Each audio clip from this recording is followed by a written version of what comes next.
Avec ses Pixel 9 et 9 Pro, Google a fait deux excellents smartphones, parfaitement au niveau d'un iPhone ou d'un Galaxy S. On a une vraie évolution. Le design est enfin ultra premium, les fonctionnalités d'intelligence artificielle sont utiles et certaines n'existent carrément pas chez les concurrents, et de toute façon le logiciel est globalement excellent. En plus de ça, on a une grosse durée de vie, donc globalement tout est réussi sur ces deux-là, mais ça n'empêche pas qu'il y a quand même 2-3 trucs qui sont un peu frustrants. Je vous expliquerai. Et puis, évidemment, il y a des différences entre le Pixel 9 et le 9 Pro. On va en parler et vous pourrez décider si vous pensez que ça justifie la différence de prix ou pas. Le nouveau design, je viens de vous le dire, je le trouve sacrément réussi. Ils sont superbes, ces deux nouveaux Pixel 9. C'est bien différent du Pixel 8 de l'an passé qui lui avait un design tout en arrondi. Là, on a notamment un plus gros bloc photo, encore plus proéminent sur ces Pixel 9. Alors certains vont pas aimer. Moi, je trouve ça plutôt réussi puisque la sensation que l'on a en main, c'est celle d'un iPhone, clairement, avec cet écran 120 Hz parfaitement plat. C'est plus l'écran un petit peu incurvé du Pixel 8, donc super sensation en main, moi j'aime beaucoup. Et bah d'ailleurs, puisque vous me le demandez tout le temps, mes fonds d'écran, je vous les mets en lien en description de vidéo.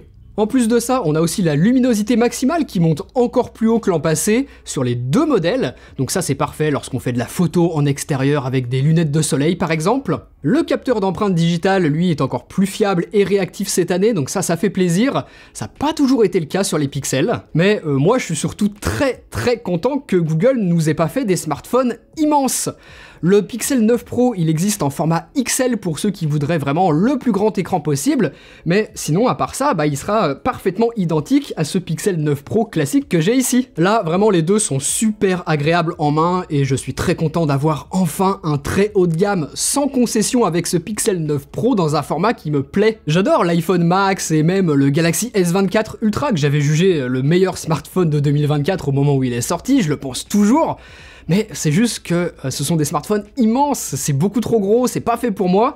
Et là, ce Pixel 9 Pro dans ce format-là, compact, léger, qui s'utilise parfaitement à une seule main, c'est nickel. Donc vraiment, pour vous rendre compte de ça, je vous invite à aller les prendre en main. Bouygues Telecom, le sponsor de cette vidéo, a tous ces nouveaux Pixel 9 en boutique, donc n'hésitez pas à passer jeter un œil, vous faire votre avis par vous-même, et profiter des tarifs avantageux avec les forfaits Bouygues Telecom sur ces Pixel 9, 9 Pro et 9 Pro XL. Par exemple, sur un Pixel 9 avec, disons, le forfait 200 Go, eh bien Bouygues Telecom retire plus de 600 € au prix du smartphone. C'est énorme. Bouygues Telecom vous propose également de reprendre votre ancien smartphone et en plus de ça, ajoute en ce moment un bonus de reprise de 100 € jusqu'au 6 octobre. Profitez-en puisque, regardez par exemple avec un iPhone qui a plus de 4 ans avec une petite capacité de stockage, eh bien Bouygues Telecom me le reprend à un prix honnête auquel s'ajoute le bonus de reprise, ça donne quand même une belle somme et sachant qu'on a la grosse remise de plus de 600 € sur le prix du forfait,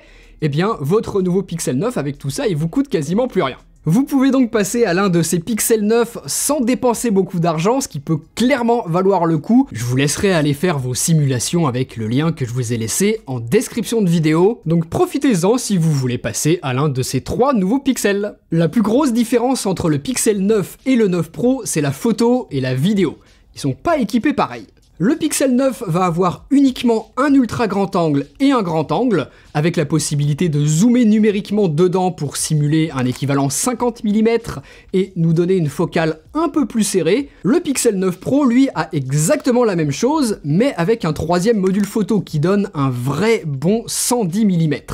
Ça permet d'aller chercher des détails plus loin. C'est plus flatteur pour les portraits, moi j'aime beaucoup avoir cette option supplémentaire. Là-dessus, à vous de voir si vous pensez que ce sera quelque chose de nécessaire ou pas spécialement. Ça dépend de vos exigences, de ce que vous faites aussi le plus souvent comme type de photo. C'est évidemment mieux d'avoir ce qui est le plus complet, mais c'est pas une nécessité absolue. Le grand angle et l'ultra grand angle sont identiques sur les deux modèles 9 et 9 Pro, et ils sont vraiment excellents tous les deux. L'ultra grand angle a même été amélioré par rapport à l'an passé et de nuit je le trouve très convaincant, plus qu'Apple ou Samsung pour le moment. C'est compliqué de faire un bon ultra grand angle dans toutes les situations et Google y est plutôt bien arrivé. De manière générale, les Pixels ont toujours été excellents en photo et ça reste encore le cas cette année, c'est pas une surprise. De jour comme de nuit, on a de très bons résultats.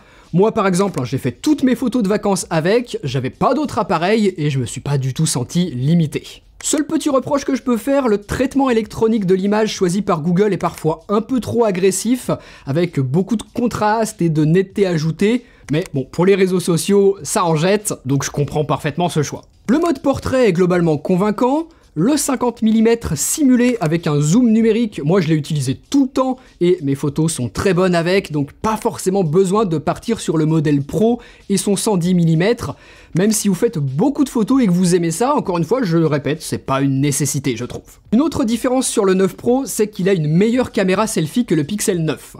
On voit la différence, mais elle n'est pas toujours ultra flagrante non plus, donc encore une fois, à vous de voir en fonction de ce que vous faites le plus souvent comme photo, ça peut avoir une importance, ou pas plus que ça. En vidéo, là, par contre, on a la même qualité sur les deux modèles. Google a même encore amélioré sa stabilisation, je trouve. Là, vous voyez que je marche avec à la main sans faire particulièrement attention à mes pas, et c'est efficace. On a aussi une bonne plage dynamique, de belles couleurs, donc ce sont de bons smartphones pour filmer ces nouveaux pixels. Par contre, et là, encore plus qu'en photo, il lui manque une longue focale à ce Pixel 9. Puisque si en photo on peut tricher avec des zooms numériques, en vidéo non, et avoir le 110 mm sur le Pixel 9 Pro c'est très pratique pour filmer des choses lointaines et ne pas être limité à des grands angles comme sur le Pixel 9. On a aussi la fonctionnalité Vidéo Boost par IA dont je vous parlerai tout à l'heure lorsqu'on parlera de tout ça. Elle est exclusive au Pixel 9 Pro, le Pixel 9 ne l'a pas. Donc vraiment, pour filmer, le 9 Pro est quand même beaucoup plus polyvalent. Côté autonomie, on n'a toujours pas de charge vraiment rapide puisque c'est du 27 watts en filaire et du 15 watts en sans fil sur les deux Pixel 9 et 9 Pro. Donc je sais que certains auraient voulu encore mieux pour la recharge rapide, mais bon, voilà, c'est comme ça. En tout cas, l'autonomie, elle est bonne. En tout cas, moi, c'est comme ça que je l'ai ressenti. C'est à peu près au niveau de ce que peut proposer un iPhone ou un Galaxy S. Ça dépend évidemment de ce que vous faites dessus, mais voilà, c'est pas une batterie qui a une autonomie exceptionnelle, mais elle n'est pas non plus mauvaise pour autant, en fait, voilà, c'est dans la moyenne de ce que font beaucoup de smartphones. Ça permet de tenir sa journée sans avoir besoin de le recharger en urgence avant de partir en soirée, par exemple. Moi, j'ai passé des journées entières à faire beaucoup de photos, de vidéos, sous le soleil, luminosité au maximum la plupart du temps. Voilà, j'arrivais quand même à m'en sortir pour avoir encore de la batterie le soir et le recharger uniquement lorsque je vais me coucher. J'ai aussi été content de remarquer que là, même avec des grosses chaleurs, il n'y a pas de surchauffe. Problème que j'ai avec l'iPhone, par exemple, que Google n'a pas l'air d'avoir, donc ça, voilà, c'est plutôt un bon point. Donc, bonne autonomie, et vraiment, si vous voulez le top du top niveau autonomie, il y a le Pixel 9 Pro XL et sa batterie de plus de 5000 mAh. Donc, moi, je l'ai pas testé, j'ai le Pixel 9 Pro classique, pas le XL. Je pourrais pas vraiment vous donner un avis dessus, mais j'imagine que si vous voulez la plus grosse autonomie sur un Pixel, c'est sur celui-ci qu'il faudrait se tourner. Sinon, sur ces Pixel 9, le logiciel est toujours aussi agréable à utiliser, avec des fonctions qui sont bien intégrées. À l'intérieur, on n'a pas la puce la plus puissante qui soit. Apple et Samsung, par exemple, avec des modèles de smartphones qui sont sortis bien plus tôt, sont plus puissants, mais là, Google a quand même l'avantage de faire à la fois le matériel et le logiciel, et force est de constater que tout est très bien optimisé pour. C'est parfaitement fluide, j'ai eu absolument aucun souci avec, ils sont hyper agréables à utiliser. Ça fait plaisir, en plus de retrouver des fonctions réellement utiles, comme le fait d'entourer pour identifier quelque chose, peu importe l'application dans laquelle on se trouve. On a aussi la gomme magique pour supprimer certains éléments distrayants sur nos photos. C'est pratique, et la reconnaissance de la musique sans avoir besoin de le demander au smartphone, ça aussi, j'aime beaucoup. Pour couronner le tout, on a également 7 ans de mise à jour majeure d'Android, donc c'est parfaitement au niveau d'Apple ou de Samsung, et ces Pixel 9 et 9 Pro, ce seront des smartphones qui vont durer dans le temps, et si jamais vous avez envie de les revendre un jour, c'est aussi beaucoup plus simple, ça se revend à des meilleurs prix, bref, c'est tout bénef. Et enfin, côté logiciel, même si ça c'est disponible sur tous les smartphones Android et que c'est pas exclusif au Pixel, on a Gemini, le chat GPT made in Google qui est plutôt efficace et plus complet dans plein de tâches que l'était Google Assistant. Donc vraiment bien, mais par contre, c'est un petit peu frustrant de pas pouvoir profiter de Gemini Live en français. C'est la version améliorée de Gemini qui permet de parler de façon naturelle à l'assistant comme on parlerait à quelqu'un, qu'il nous réponde de manière fluide et surtout qu'il se souvienne du contexte des précédents échanges qu'on a eu avec lui. Donc on peut pas l'utiliser en français encore aujourd'hui. comme beaucoup de choses qui sont liées à l'intelligence artificielle, vous allez voir. Parmi celles qui marchent bien, on a la fonctionnalité M'ajouter dans l'appareil photo, qui permet, lorsque vous avez besoin de faire une photo de groupe, mais que tout le monde veut pouvoir être sur la photo, eh bien, d'utiliser ça. Vous faites une première photo avec 2 personnes, et ensuite, l'une qui était sur la photo échange sa place avec la personne qui a fait la première photo, et maintenant, on doit prendre une seconde photo, on a un cadre pour nous indiquer le cadrage approximatif. On prend une seconde photo et l'intelligence artificielle va combiner ces 2 photos ensemble pour que toutes les personnes apparaissent sur une photo finale. Et vous voyez que ça fonctionne plutôt bien. Là, on a 2 personnes un petit peu superposées et franchement, je trouve que ça fait illusion. Je sais que ça va être pratique dans certaines situations, par exemple quand on est en vacances, en famille, de pouvoir être tous sur la photo et qu'il n'y en ait pas un qui soit constamment laissé de côté. C'est quand même bien, même si la photo est pas parfaite. Et voilà, pour pouvoir voir un ensemble de paysages, par exemple, c'est un petit peu plus pratique que d'être comme ça, smartphone à la main où on voit pas grand chose derrière. Donc, très bonne idée, j'espère que ça s'améliorera avec le temps. Ensuite, on a de l'intelligence artificielle générative dans Google Photos, ce qui nous permet de sélectionner une zone de notre photo que l'on souhaite modifier, remplacer par autre chose, et on entre simplement notre prompt, un petit temps de traitement, et ensuite l'intelligence artificielle me propose différentes itérations de ma photo d'origine avec les modifications que j'ai demandées. Je vous montre le avant-après, vous voyez que ça peut donner des résultats qui sont plutôt sympas. Alors, je sais ce que certains sont déjà en train d'écrire dans les commentaires, je comprends les critiques qui disent que c'est pas la réalité. Je suis d'accord avec ça, mais quand on fait des modifications qui sont plus subtiles, où ça reste crédible, moi je trouve ça intéressant.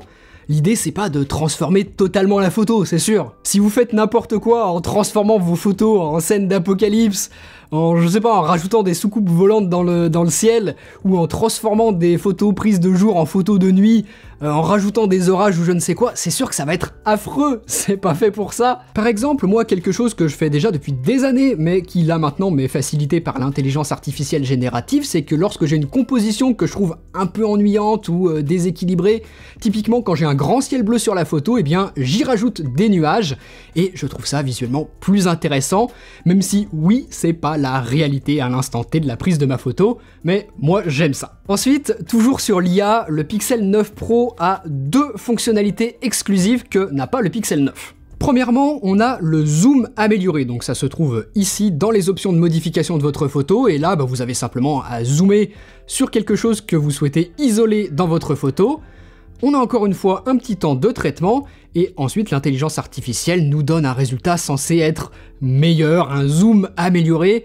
Bon, vous voyez qu'en réalité, ça rajoute surtout du contraste et de la netteté. Quand on prend des exemples un peu moins extrêmes en zoomant beaucoup moins dans notre photo, mais quand même suffisamment pour que ça reste intéressant, eh bien là, on a des résultats qui, parfois, on va dire, peuvent être exploitables suivant ce que l'on a envie d'en faire, mais c'est pas non plus la fonction incroyable. Deuxième chose exclusive au Pixel 9 Pro, c'est le Video Boost qui va permettre, si on le souhaite, de filmer en 8K, ce dont n'est pas capable le Pixel 9, ou alors de filmer en 4K mais de récupérer une version améliorée de notre vidéo. Donc là je vous montre un exemple extrême, je vais zoomer au maximum de ce qu'il est possible de faire numériquement, voilà ce que ça donne, et voilà le résultat après le traitement avec le Video Boost. Donc on se retrouve avec une amélioration des détails, une meilleure stabilisation, mais pour ça il a fallu que la vidéo soit envoyée sur les serveurs de Google pour y être traitée, et ça m'a pris plusieurs heures avant de recevoir le résultat. Ensuite, et là c'est moins marrant, il y a des fonctionnalités d'intelligence artificielle qui ne sont carrément pas disponibles du tout en français sur aucun de ces 2 Pixel 9. Alors ma première réaction c'était de me dire, zut, c'est super relou de pas pouvoir profiter de ça, mais vous allez voir que ce qui manque est pas si utile que ça. Je les ai testés, donc je vais vous montrer ce qu'on rate et vous pourrez vous faire votre propre avis dessus. Dans le Pixel Studio, on va pouvoir créer nos propres images. Donc on entre une description qui servira de base à l'intelligence artificielle pour la création. Là, je vais lui demander un alien sur un scooter, et ensuite on choisit le style que l'on veut. Donc prenons celui-ci pour ce premier exemple, on attend quelques secondes et ensuite voilà ce que ça nous donne. On peut ensuite changer de prompt ou alors faire un autre style pour cette même photo. Ça va nous donner une autre image, cette fois-ci dans le style animé. Là voilà cette deuxième image. Donc voilà quelques exemples de ce que j'ai pu créer très rapidement avec des phrases extrêmement simples, avec différents styles. Ça peut donner des résultats qui sont plutôt sympas. Alors ça marche bien, mais à part s'amuser avec les premiers jours, en envoyer à des amis, à la famille pour rigoler, je sais pas trop à quoi ça sert, hein. peut-être que je passe à côté de quelque chose, vous me direz ce que vous en pensez dans les commentaires, mais voilà, le fait que ce soit pas disponible en français pour l'instant, je trouve pas que ce soit un gros manque, c'est pas ça qui va me faire dire « Ah non, j'achète pas un Pixel 9, y a pas ça ». La nouvelle application météo de ces Pixel 9, tout le monde pourra en profiter, et voilà ce à quoi elle ressemble. Donc moi je suis plutôt content de l'esthétique qu'a choisi Google pour la créer. En glissant ici, on a d'autres petits widgets que l'on peut même réorganiser en fonction de la priorité que l'on leur donne. Et par contre, vous voyez qu'on n'a absolument rien lié à l'intelligence artificielle ici pour le moment.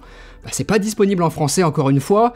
Pour pouvoir voir ce que ça peut nous proposer, il faudra passer le smartphone en anglais et à ce moment-là, ça débloque les résumés météorologiques générés par l'intelligence artificielle qui vont se trouver ici sur le haut de l'application. Donc ça nous donne des informations sur ce qui va arriver plus tard dans la journée, au niveau des températures, au niveau de l'humidité, ce qui va aussi arriver possiblement les jours à venir, mais ce sont exactement les mêmes informations que celles que l'on retrouve plus bas dans les petits widgets. C'est juste résumé sur le haut de l'application par l'intelligence artificielle. Donc ça peut être intéressant, c'est quelque chose qu'évidemment j'aurais bien aimé pouvoir utiliser en français, mais étant donné que ce ne sont pas des informations exclusives, que c'est simplement un résumé de ce qui est disponible plus bas et que l'on peut trouver soi-même, voilà, c'est pas non plus un énorme manque de ne pas l'avoir. Ensuite, une autre fonction malheureusement non disponible en français et qui là pour le coup est vraiment cool, c'est le résumé d'une conversation téléphonique une fois que vous avez raccroché votre appel. Donc fait entièrement par intelligence artificielle. Voilà, ça pouvait être quelque chose de très pratique si vous avez discuté avec quelqu'un mais que voilà, après coup, après avoir raccroché, vous avez un doute sur un lieu, sur un horaire qu'on vous aurait donné, par exemple, ou juste même pour avoir un résumé d'une longue conversation, notamment pour du professionnel, ça aurait été super. C'est pas disponible en français et ça pour le coup j'aurais aimé l'avoir. Enfin, la nouvelle application Screenshot, elle aussi est uniquement accessible en anglais sur les Pixel 9 et c'est là qu'on y retrouve toutes les captures d'écran que l'on a faites.